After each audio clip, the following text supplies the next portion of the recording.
नमस्कार दोस्तों, मैं हूं सपना जैन। मन की उड़ान पे मैं आपको कहानियां और कविताएं सुनाती हूं। डॉक्टर मधुकर गंगाधर की कहानियों की श्रृंखला में आज मैं आपके सामने लेकर आई हूं संतरण। मिन्नी ने जयंत की अंगुलियां थाम ली। अब बस करो। बाल इस कदर उलझ गए कि सर घोंसला हो गया। पहले कहानी खत्म करो। कहानी तो खत्म हो गई, लेकिन उस सियार का क्या हुआ? गिरकर बेहोश हो गया। हम दोनों भाई पास पहुंच गए, मिट्टी के बड़े बड़े टुकड़े दे मारे और सियार मर गया। देहाती लोग बड़े जीवट होते हैं। जेठ की जलती दोपहरी में सियार के पीछे 2 मील दौड़ गए, और वो भी महज कौतुक के लिए। महज कौतुक नहीं था, बूढ़ी मौसी के हाथों में अपरस का रोग था। किसी ने कह दिया कि सियार के खून से हाथ धो लेने पर रोग छूमंतर हो जाएगा। अपरस सचमुच छूट गया? मुझे ठीक ठाक याद नहीं। मिन्नी ने घड़ी देखी, जैसे बिच्छू ने डंक मार दिया हो। उठ बैठी। अरे बाप रे, 3 बज गए। केवल 10 मिनट रह गया है। अभी एनाटॉमी का क्लास है। जल्दी रिक्शा बुलाओ। तुम्हारे जैसे गप्पी के चक्कर में पड़कर लोग खाना पीना भूल जाएं। जयंत उठकर दरवाजे की ओर बढ़ रहा था कि मिन्नी ने कॉलर पकड़ लिया। गालों पर थपकियां देती हुई बोली, सच कहती हूँ जयंत, तुम जितनी सुंदर कहानियां लिखते हो उतने ही रोचक ढंग से उसे सुनाते हो। तुम्हारी कहानियों का तो टेप रिकॉर्डर होना चाहिए। जयंत के अधकरों पर फूलों से दबी देवता के भाल की चंदन लकीर सी मुस्कान महक उठी। बाईं हथेली को उठाकर घड़ी पर नजर डालते हुए उसने फुसफुस स्वर में कहा, सब तुम हो मिन्नी, सब तुम हो। जयंत बाहर गया। रिक्शा आया। मिन्नी अपने बाल संवार चुकी थी, किताबें संभाली और रिक्शा पर जा बैठी। हाथ हिलाती हुई बोली, सोमवार 13 तारीख, गुड बाय। मिन्नी का रिक्शा पथरीली गली में हिचकोले खाते, अपने वर्ण संकर भोपू से रास्ता साफ करते आंखों से ओझल हो गया। जयंत वापस आकर इजी चेयर पे लेट गया। मिन्नी संसार में एकमात्र मिन्नी है। महक है, बाकी सब छल है। धोखा है, माया है, बाकी सब वैक्यूम है, जीरो है। लेकिन संसार के स्मरण मात्र से उसके दिमाग में कई सूरतें, अपनी सिलोएते आकृतियां उभार बैठती हैं। उसने कई मर्तबे कोशिश की कि उन उभरती छायाओं को मिटा दे और बाकी संसार को कुछ नहीं मान ले, किंतु कहाँ संभव हो सका। दुबले पतले झुर्रीदार चेहरे और धसी आंखों वाले पिता और पतली गोरी तीखे नाक नक्शों वाली माँ तस्वीर की देहरी पर खड़ी हो जाती हैं।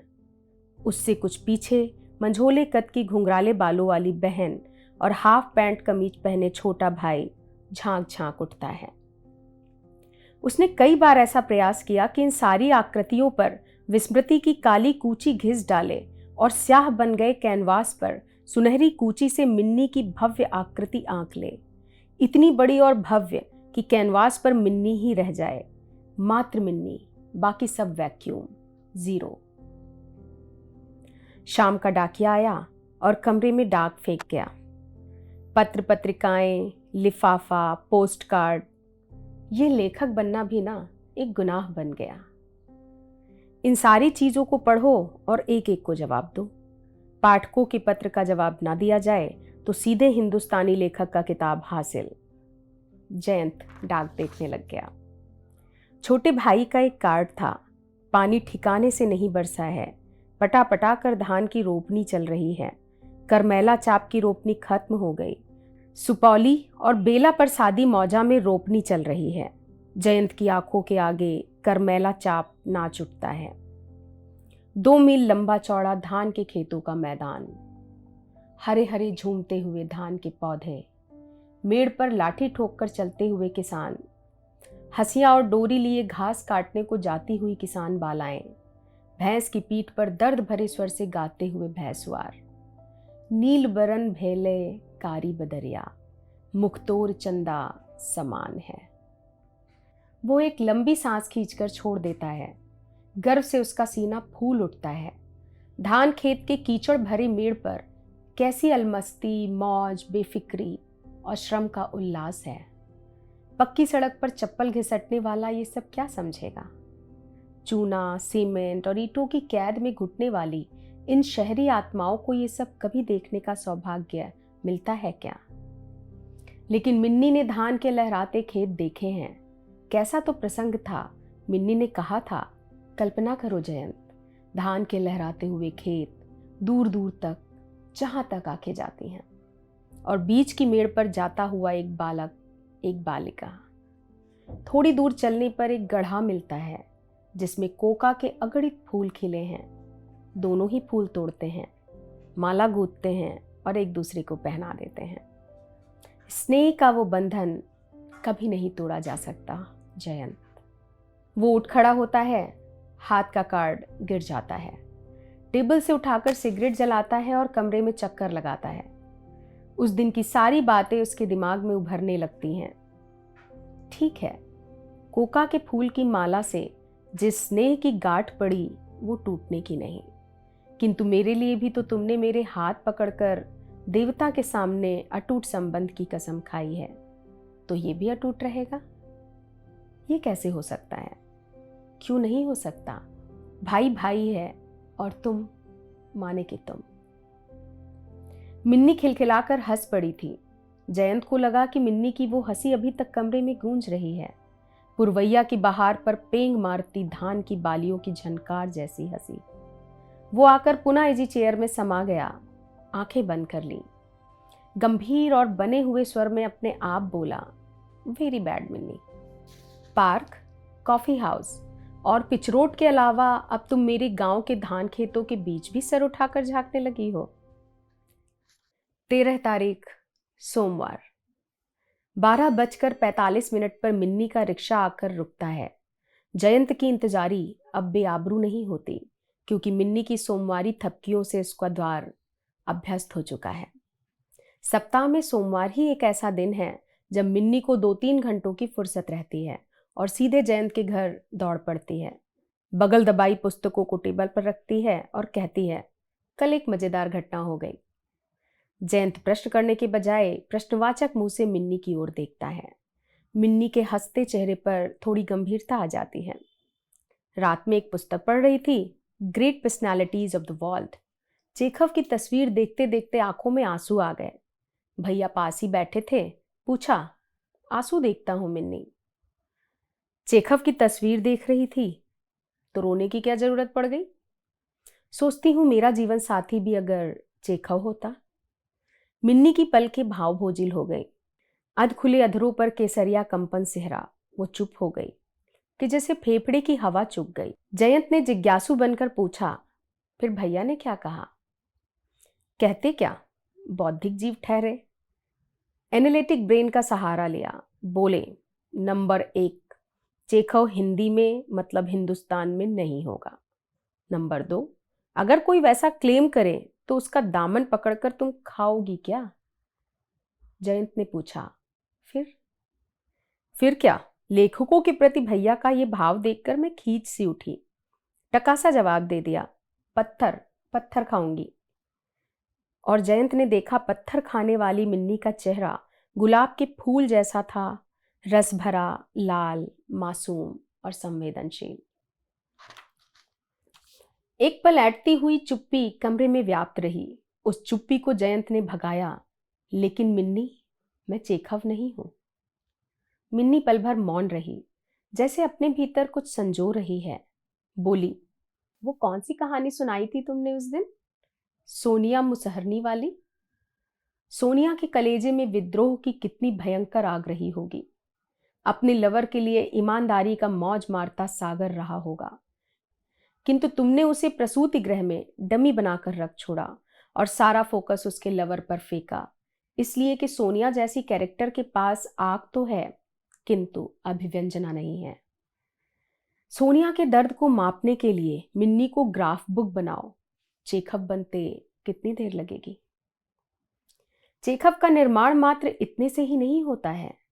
वो विशाल कैनवास, जीवन का वो महान संस्कार मुक्त दिग्दर्शन, कला की वो संस्कृत अभिव्यंजना मात्र सोनिया और मिन्नी के संयोग से संभव नहीं। वो पहली सीढ़ी होगी। शहर की ये स्लेटी सड़कें, उमस भरे मकान, मेकअप की नकाब डाले जिंदगी भी तुम्हारे छूने को तरस रही हैं। तुम परिचय की परिधि को जितना विस्तृत कर सकोगे, संघर्ष और विष की उतनी ही मात्रा तुम्हें मिलेगी। शहरी जिंदगी में डाइवर्जेंस बहुत होता है, विष ज्यादा होता है। नीलकंठ बने बगैर नटराज बनना असंभव है। किंतु तुम हो कि अपने गांव के इर्द गिर्द ही चक्कर लगा रहे हो। कॉस्मोपॉलिटन बनते इन नगरों में ही तुम्हारे युग की सच्ची जिंदगी बह रही है। इसलिए तुम इन पत्थर की गलियों और मनहूस लाइट पोलों को भी अपने में समाहित करो। क्या यह संभव है? गांव में मेरी माँ है, बहन है, भाई हैं। बचपन का घुटना रेंगा समय है। महुआ के नाम लेने मात्र से सैकड़ों मील दूर यहाँ उसकी मादक गंध मेरे प्राणों में भर जाती है। गांव की मिट्टी ने मुझे अपनी सारी निधियां अर्पित की हैं। उस मिट्टी से मुझे मोह है। कला का पौधा मोह की मिट्टी से ही अमरता का रस ग्रहण करता है।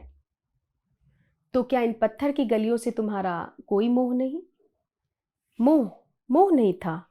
यहाँ पढ़ने आया था, पढ़ाई समाप्त की, फिर साहित्यिक दुनिया में प्रवेश पाने के लिए ठहर गया। अपने ही कामों में बझा था, ऊपर तैर रहा था। किंतु अब देखता हूं मोह होता जा रहा है। मिन्नी हंसने को हुई कि उसकी नजर फायर प्लेस की कॉर्निस पर रखे प्लास्टिक के गुड्डे पर पड़ गई। भरे पूरे गालों वाला वो लड़का जिसे कमीज और पैंट पहनाया गया था। मिन्नी ने अंगुली के इशारे से जयंत का ध्यान उस ओर किया। वो क्या है? लड़का। प्लास्टिक का तो। गंधी से छूकर कागज का फूल भी खुशबूदार हो जाता है। कुम्हार के घर जाकर मिट्टी का सूखा ढेला भी रसकलस बन जाता है। सूर का वात्सल उमड़ पड़ा है। वात्सल की भूमिका रच रहा हूं। मिन्नी ने टेढ़ा मुंह करके इस लहजे में हूं कहा कि जयंत अपने को रोक नहीं सका और ठठाकर हंस पड़ा। जयंत का हंसना था कि मिन्नी उठकर खड़ी हो गई। देखूं जरा। क्यों? प्लास्टिक है, तुम्हारा ही तो है। दोनों ने एक दूसरे को देखा और ठठाकर हंस पड़े। मिन्नी ने दौड़कर गुड्डे को उठा लिया, सीने से चिपकाकर कमरे में फुदकने लगी, नाच उठी। सूखे, उदास और मौन कमरे में जैसे मिन्नी और गुड्डा भर गया। मिन्नी ने रुककर पूछा, यहां फूल मिलेगा? पुत्र प्यारे को सजाऊं?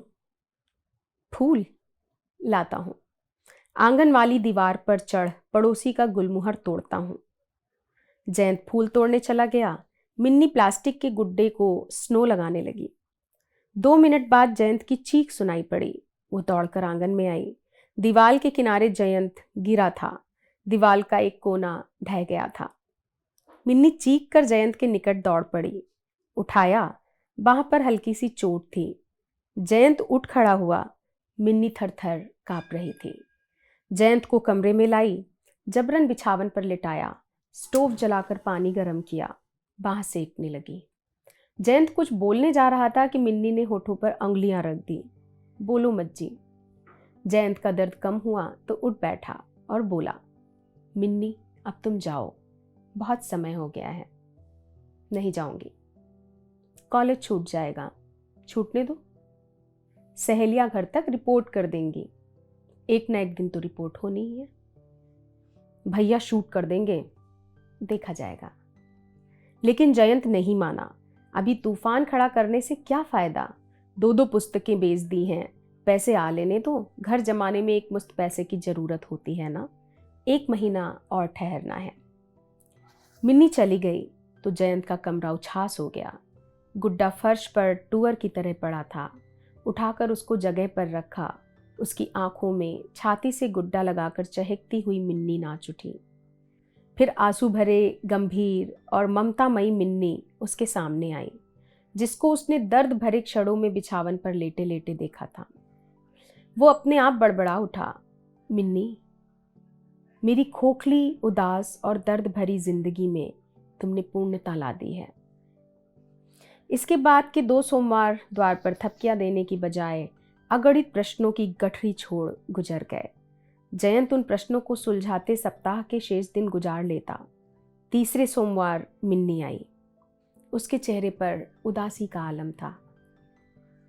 आकर चुपचाप बैठी रही। हालत देखकर जयंत ठक रह गया। उसे साहस ना हुआ कि सहसा कुछ पूछे। कौन सी ऐसी बात हो गई कि मिन्नी इस कदर अस्त व्यस्त हो गई? शायद कोई बहुत भयानक बात हो। वो सोच ही रहा था कि मिन्नी उठकर उसके पास चली आई और बालों में अंगुलियां फेरने लगी। जयंत ने एक बार मिन्नी की भरी भरी और चू पड़ने को आकुल आंखों को देखा ना गया। मिन्नी ने कराह भरे स्वर में कहा, जयंत।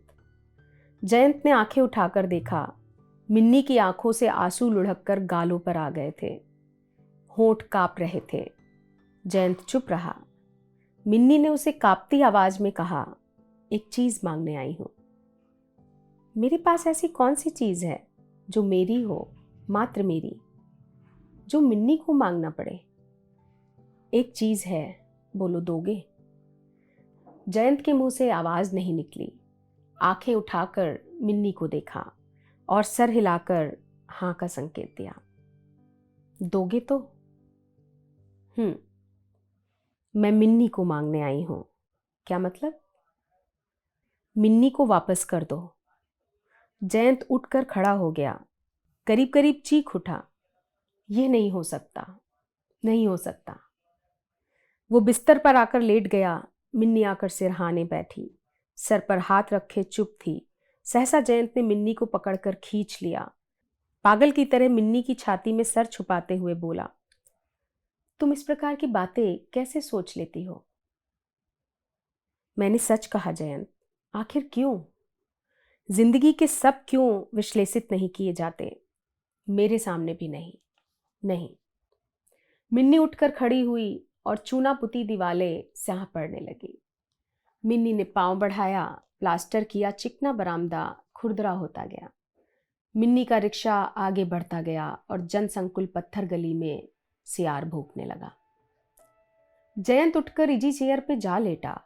आंखें बंद किए बहुत देर तक लेटा रहा। कमरे की सुनसान उदासी अपनी तप्त जिह्वा से आंसू चाट गई।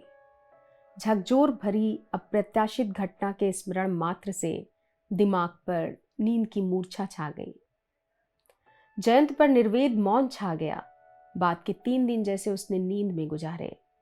पटना आना, मिन्नी से परिचय, घनिष्ठता, जीवन की योजनाएं और भरभरा कर गिर जाने वाले ताजमहल का तमाशा। मन के सूने गलियारे में घटनाओं की आवाजाही इतनी तेज हो गई कि वो शेष संसार से मुक्ति लेकर आत्मलीन जैसा हो गया। चौथे दिन उसे होश आया। घटनाओं पर विचार किया। मिन्नी ने कहा कि वो वापस जाना चाहती है और उसे विश्वास हो गया। जहां वे लोग पहुंच गए थे, क्या वहां से लौटा जा सकता है? मजाकिया मिन्नी के इस हल्के से मजाक को भी उसने नहीं समझा। उसे अपने ऊपर झेप आई और वो हंस पड़ा। ये साली आर्टिस्टिक भावुकता तस्तरी के हलवा में हिमालय दिखला देती है। किंतु इतना सोच लेने पर भी मिन्नी का उस दिन वाला चेहरा वो नहीं भूल सका और इस घटना को 16 आने मजाक मान लेने पर मन तैयार नहीं हुआ। अनायास ही उसके पैर कॉलेज की ओर बढ़ गए। कॉलेज के सामने एक पान की दुकान पर खड़ा होकर सिगरेट पीने लगा। छुट्टी का समय हो रहा था। थोड़ी देर बाद मिन्नी एक सहेली के साथ आती दिखलाई पड़ी। मिन्नी का चेहरा अब भी बुझा बुझा था। पास आकर मिन्नी रुक गई। हाथ जोड़कर नमस्कार किया। सरल कंठ से पूछा, आजकल क्या लिख रहे हैं? लंबे अरसे हुए आपकी कोई चीज पढ़ने को नहीं मिली।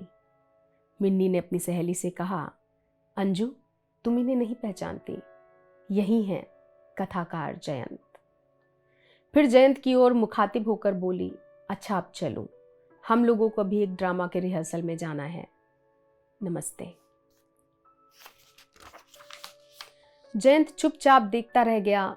2 जोड़े ऊंची एड़ी वाले पैर पर खटखट करते चले गए।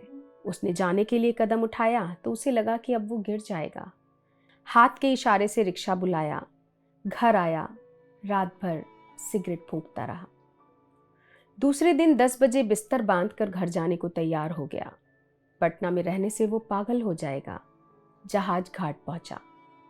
स्टीमर पर डिक के किनारे खड़ा होकर मोती और मूंगा के टूटे हुए हार से बिखरे हुए दानों की तरह गंगा के दक्षिणी किनारे पर खड़े उजले पीले मकानों को देखने लगा।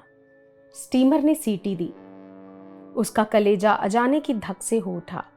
वो गुड्डे वाले मकान से, पत्थर वाली गली से, मिन्नी के पटने से दूर जा रहा है, बहुत बहुत दूर। स्टीमर ने दूसरी सीटी दी। मुसाफिरों की दौड़ धूप तेज हुई। चिलपो बौखला उठा, किंतु जयंत के कानों में पत्थर की गली से जाते हुए रिक्शा की झर्र झर्र आवाज गूंज रही थी।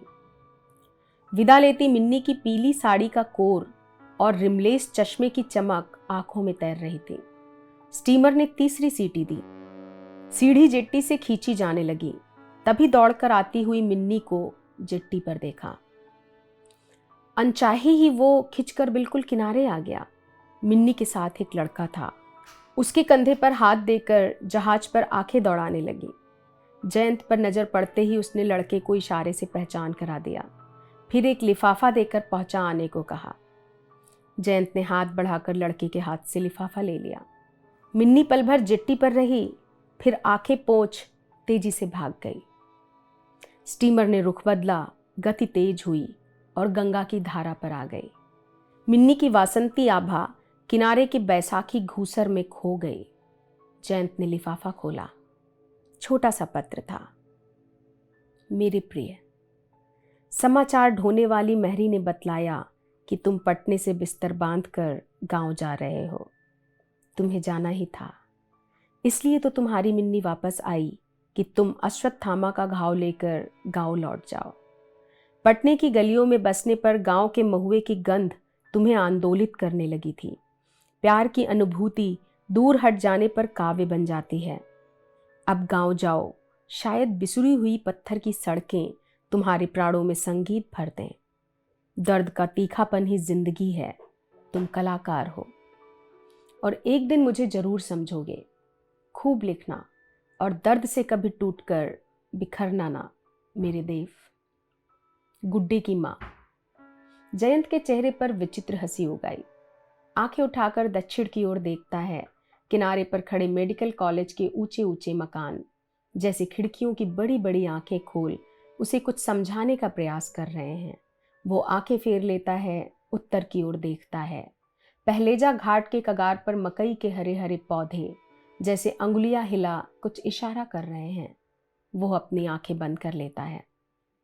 जयंत स्थिर है, किंतु वो जिस तख्ती पर स्थिर है वो गंगा की अजस्त्र धारा में संतरित है और उसके शरीर में बार बार गति का धक्का लगा रहा है कि वो आंखें खोले, शायद कोई नया दृश्य दिखलाई पड़े, क्योंकि स्टीमर आगे बढ़ता जा रहा है। तो ये थी डॉक्टर मधुकर गंगाधर की कहानी संतरण। नमस्कार।